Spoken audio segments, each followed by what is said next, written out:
বৈষম্য বিরোধী ছাত্র জনতার আন্দোলনে পুলিশের গুলিতে নিহত দিনাজপুরের আসাদুল হকের পরিবারের দিন কাটছে নিদারুণ কষ্টে।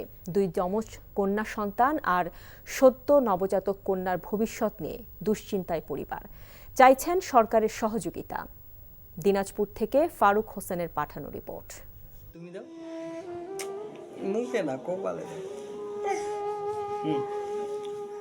ছবিটি কেবলই স্মৃতি।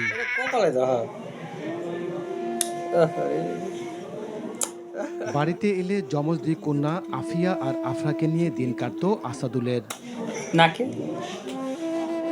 ছোট্ট দুই শিশু জানে না তার বাবা আর কোনোদিন ফিরে আসবে না। ৭ নভেম্বর আরেক কন্যা সন্তানের বাবা হলেন শহীদ আসাদুল হক। ৩ কন্যা সন্তানকে নিয়ে অনিশ্চিত ভবিষ্যতের দিকে তাকিয়ে আছেন আসাদুল হকের স্ত্রী। কোনোভাবে খেয়ে না খেয়ে দিন কাটছে তাদের। পরিবারের উপার্জনক্ষম একমাত্র ব্যক্তিকে হারিয়ে বাকরুদ্ধ পরিবার। অল্প বয়সে বিধবা হলাম বা 3 বাচ্চার মা হইলাম, এই বাচ্চাদেরকে নিয়ে আমি কিভাবে চলবো?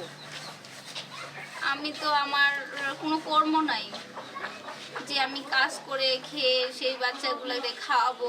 আল্লাহর কাছে আমি ফরিয়াদ করি যেন আমার বাচ্চাগুলো ভালোভাবে মানুষ করতে পারে, ও নিজে থাকতে পারে, ও মা ও আগলায় রাখবে। আমি আর কতদিন থাকবো? ঢাকায় রিকশা চালাতেন আসাদুল হক বাবু। সেই উপার্জন দিয়ে কোনোভাবে চলত পরিবার। ৫ আগস্ট বৈষম্য বিরোধী আন্দোলন চলাকালে যাত্রাবাড়িতে পুলিশের গুলিতে শহীদ হন বাবু। তখন তার স্ত্রী ছিলেন 7 মাসের অন্তঃসত্ত্বা। দেশের চলমান রাজনৈতিক পরিস্থিতিতে চেয়েছিলেন গ্রামে ফিরে আসতে। আসলেন ঠিকই, তবে জীবিত নয়, লাশ হয়ে। 3 কন্যা সন্তানকে যেন মানুষ হিসেবে গড়ে তুলতে পারেন, সেজন্য সরকারের কাছে সহযোগিতা চেয়েছেন আসাদুল হকের স্ত্রী। NTV news desk.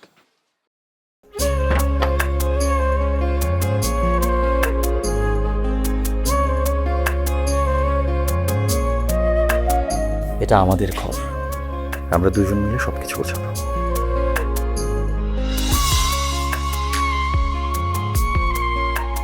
বাহ, এই ঘরটা এতদিন মরে আসছিল, নতুন বউয়ের হাত পরে একটা চক চক চক চক করতেছে।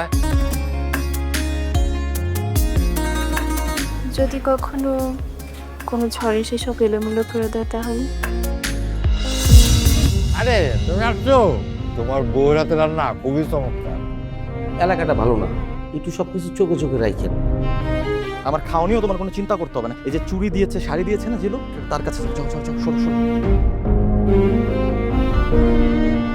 পৃথিবীতে মানুষের মানুষের সম্পর্কের বড় সমস্যা কি জানো? ভুল বোঝাবুঝি।